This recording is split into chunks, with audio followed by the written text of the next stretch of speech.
Hi everyone, it's me again, Joseph, your host, and welcome back to our channel and the Catechism for Kids series. Have you ever looked at a beloved rosary with a snapped chain, or a statue of a saint that's chipped and cracked, and wondered, what do I do with this now?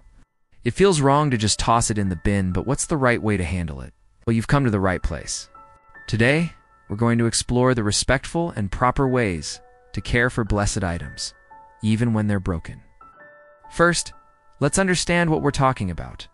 These items, rosaries, crucifixes, medals, statues, holy water, even palm branches from Palm Sunday are called sacramentals. According to the Catechism of the Catholic Church, sacramentals are sacred signs instituted by the Church. They prepare men to receive the fruit of the sacraments and sanctify different circumstances in life. Now, it's really important to clarify that sacramentals are not magic charms. They don't have power in and of themselves. They aren't like the Eucharist, which is the true body and blood of Christ. Instead, sacramentals are holy reminders. They are physical objects that have been blessed by a priest, set apart for a sacred purpose, to draw our minds and hearts toward God.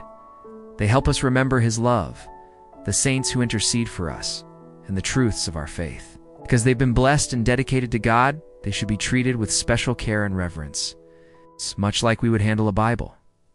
So, when a sacramental becomes old, worn out, or broken beyond use, what are our options? The guiding principle here is reverence. We want to return to God what was dedicated to Him in a dignified way. Throwing a blessed object in the trash is not respectful, because trash is often mixed with profane things and treated without any care. It could even be seen as a form of desecration. So we have a few reverent alternatives. The very first thing you should consider is repair. Can that broken rosary be restrung? Can that chipped statue be glued back together? If you can fix it and continue to use it for prayer and devotion, that's the best possible outcome.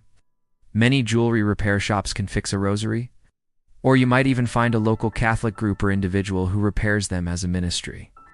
If an item is still usable, but you no longer have a need for it, consider donating it. Perhaps a local parish, a Catholic school, a mission group, or even a thrift store run by a religious organization could find a new home for it. Your old statue could become a new source of inspiration for someone else. This way, the sacramental continues its purpose of drawing people closer to God. But what if it's truly broken beyond repair? This is where the two traditional methods come into play: burying or burning. Let's talk about burning first. This method is suitable for flammable items like paper prayer cards, religious pictures, books, cloth scapulars, or wooden rosaries. You would burn the item respectfully, perhaps while saying a short prayer. The idea is that fire is a purifying element, transforming the object into ash. Once you have the ashes, you shouldn't just discard them. The proper next step is to bury these ashes in the ground. This could be in your garden, in a flower pot, or another place where they won't be disturbed. The second method, which works for both flammable and non-flammable items, is burial. This is a very ancient and respectful way of disposing of holy things, returning them to the earth that God created.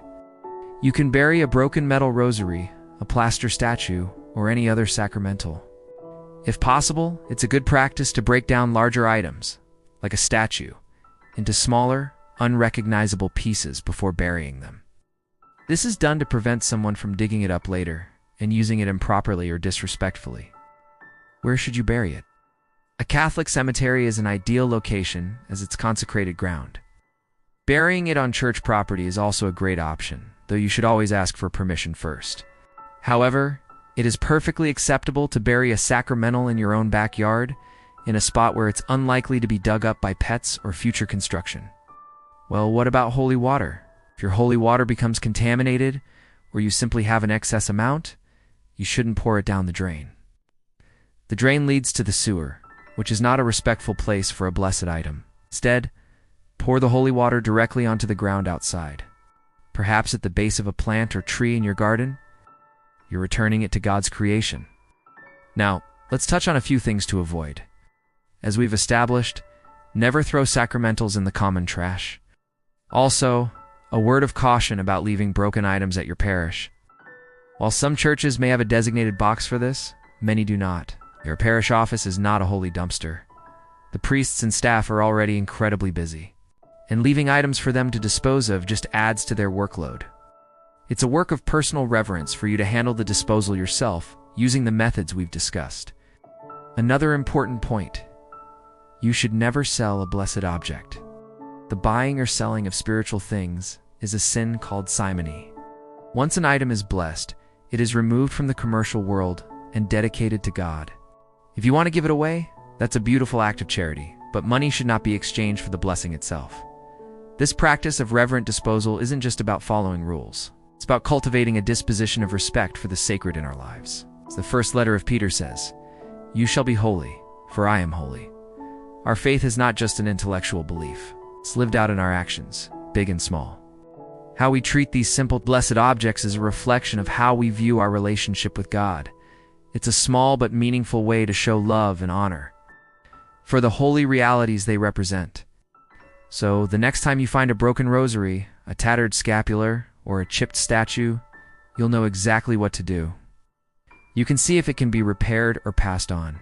And if not, you can return it to God with dignity through respectful burial or burning.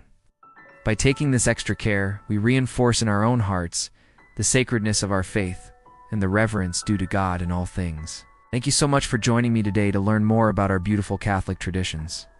If you found this video helpful, please give it a thumbs up and consider subscribing to the channel for more content that helps us all grow in our faith. Take care, friends. Stay safe and healthy. We'll see you next time, and may God bless you always.